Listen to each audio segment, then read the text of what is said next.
Сайн байцгаана уу? Улаанбаатар хотын худалдааны танхимын гүйцэтгэх захирал Хаширдэн байна. Улаанбаатар хотын худалдааны танхим өөрийн 10 жилийн ойгоо өгтөн Улаанбаатар үн цасны бирж хуцаад компанитай хамтран жижиг дунд үйлдвэр эрхлэгчдэд маань хамгийн их шаардлагатай байдаг хөрөнгө оруулалтыг хаанаас татаж болох вэ гэдэг энэ чиглэлээр Улаанбаатар B2B уулзалтыг зохион байгуулах гэж байна. Тус уулзалт маань 4-р сарын 24-ний 14 цагт Централ Таверт болно. Тэгэхээр манай уулзалтанд та бүхэн хурж ирснээрээ яг мэрэгжлийн хүмүүсээс зөвхөн банкны зээлхгүйгээр өөр ямар их усүрээс хөрөнгө оруулалт татаж авах боломжтой байдаг вэ гэдэг талаар мэрэгжлийн зөвлөгөө авах, мэдлэгтэй болох, за мөн одоо хөрөнгө оруулагч нартай бичлэн уулзах ийм боломжийг олж авах болно. За түүнчлэн тус арга хэмжээндээр гадаадын зах зээл дээрээс яаж хөрөнгө оруулалт босгох боломжтой вэ?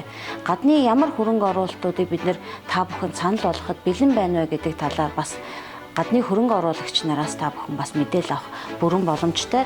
Тийм учраас жижиг дунд үйлдвэр эрхлэгчдээ маань өмнө тулгамддаг хамгийн чухал асуудал болох энэ хөрөнгө оруулалтын их үүсвэрээ шийдвэрлэх энэ арга хэмжээг та бүхнийг урьж байна.